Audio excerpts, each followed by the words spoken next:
Today's story is a stark reminder as to why you should always read the fine print. A 34-year-old wildlife photographer named Carl McCunn stood on the edge of a lake in the Alaskan wilderness and chucked a box of ammunition into the water. The splash it made was surprisingly loud in the total silence that surrounded him. Carl was on the last day of a 5-month-long solo camping trip in a very remote area of northern Alaska that was actually inside the Arctic Circle. A plane had dropped him off here in early spring, and he had set up his tent by this lake, which was surrounded on all sides by forest and huge snowy mountains. And during this 5-month trip, Carl had not seen or spoken to another person the entire time. Carl looked up into the sky and listened carefully for the low roar of the plane that was supposed to pick him up today.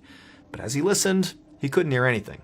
But this didn't worry Carl, because he actually had only arranged for his pickup date, not the pickup time. And so as he anxiously waited, he remembered that the type of plane that was going to be picking him up today, it was his buddy Rory's plane, it was really small. And there was a chance that he couldn't actually fit all of his belongings on the plane. And so in anticipation of this, he had identified that he didn't need all of his ammo. And so that's why he was chucking his ammo into the lake, basically in preparation for pickup. Just then, a breeze kicked up, and so Carl zipped his parka up to his chin. This was actually the so-called warm season in the Arctic Circle, but warm in the Arctic Circle meant still near freezing temperatures at night. Carl was about to chuck his 6th and final box of ammunition into the lake when he heard the loud sound of a wolf howling on the other side of the lake. And it made him stop for a second, and he decided that, you know what, maybe until the plane gets here, I'll hold on to at least 1 box of ammunition. And then he walked along the shoreline up to where he had rigged a net to catch some fish. He saw he had caught 2 trout. He made a fire, cooked the fish. When he was done eating, Carl made a quick entry into his diary, and then he finished packing up all his stuff, and then he sat on his trunk, again, just kind of waiting for his friend to show up.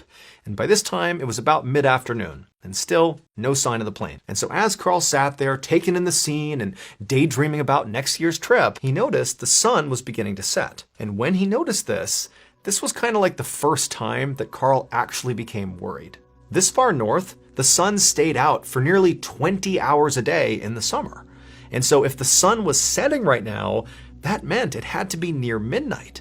And so his friend Rory, who was supposed to pick him up today, at some point today, well, now that we've hit midnight, Carl knew his friend had officially missed the date. And Carl had no way of contacting him to see what had happened or when he would be here. And so as dusk fell, and still there was no sign of Rory, Carl continued to get more and more anxious. And finally, he had to reset up his tent, and he crawled inside, got in a sleeping bag, and went to sleep praying that his friend would be there the next day. The next day, Carl got up early and packed up his stuff and waited by the shoreline for his friend, but all day he waited, and the plane still never came. Then another day came and went, and then another, and still no plane.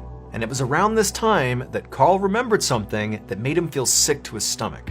On the night 6 months earlier, when he and Rory had discussed pickup plans, Carl remembered that night had been filled with these guys were just laughing and having a good time. And at some point, as the were flowing, Carl had asked Rory, hey, can you pick me up on August 7th at the end of my trip? And Rory had said, yeah, I can probably do that. But Rory had also said that he would have to check his schedule first before he could 100% commit to this. And Carl, in his excitement about going on this trip and getting ready for it and all that, had just forgotten to follow up with Rory and make absolutely sure he could pick him up. And so now Carl was realizing that Rory wasn't delayed or mixed up about the dates.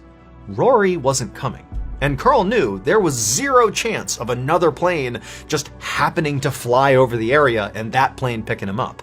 For the entire summer Carl had been out here, he had literally not seen any planes. His best hope was that his dad or maybe one of his friends would report him missing. But he knew that was unlikely, and it actually was his own doing. Carl traveled constantly and almost never told people where he was going or when he'd be back. And on one trip recently, Carl had gone out and missed his return date, and his dad had been concerned about him, and so called the police. And when Carl had come back and realized what his dad did, he told his dad to never do that again. Never contact authorities if I'm late. I'm fine. And all of this meant now Carl was going to face a brutal Alaskan winter all by himself with limited supplies and only a single box of ammunition. A few weeks later, at the end of August, Carl was still stuck out in the Alaskan wilderness. By now, Carl had fully accepted that Rory was not going to come pick him up. He figured he had two choices. The first one was that he could just stay put and hope to be rescued. The other choice was that Carl could pack up his campsite and attempt to basically hike out of here 75 miles to the nearest city, called Fort Yukon. Now, this could get him home, but with it came a much higher chance of death. If Carl did the hike, well, those 75 miles would be over extremely rough terrain with absolutely zero human-made trails. And so one little slip-up and he could fall and get hurt or get lost. And also, finding food was sort of a toss-up, and the weather at best would be brutal, and at worst would be fatal. Plus, the entire region those 75 miles were in was absolutely teeming with wolves. Carl knew both of these choices were bad, but he was running out of time to make a decision. The brutal Arctic winter was fast approaching, and if Carl was going to attempt this horrible hike, he would really have to do it soon. And so as Carl thought about what he was going to do, he trudged his way over to one of his rabbit snares, and he was so happy to see he had caught a rabbit. And so he took the rabbit back to his camp and he cooked it over the fire. And as he's eating it, he's thinking, you know what, this isn't so bad. I caught food for now. I mean, this will keep me alive at least for a couple of days. But just then, Carl heard the most glorious sound. The distant whine of a small plane engine. At first, he thought he must be hearing things, but sure enough, he looked up into the sky, and a second later, he saw a plane flying directly towards his camp, low and slow. Carl ran in his tent and grabbed the most brightly colored thing he could find, his sleeping bag, which was bright orange.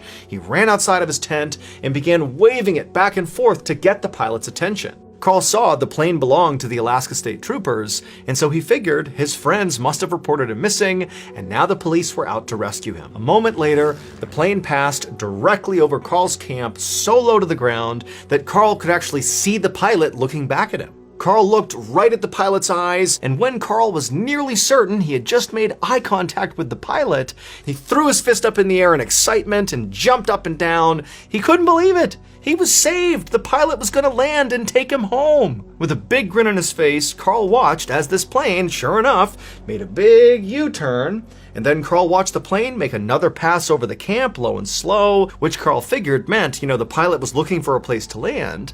And so as the pilot was doing that, Carl rushed to his campsite and began packing everything up. And as he did, he's kind of keeping an eye out, watching the plane, looking for it to land. But it didn't. The plane just kept on flying straight away from Carl's campsite until it disappeared over the horizon. For the rest of the day, Carl just stared off into the distance, hoping for this plane to come back.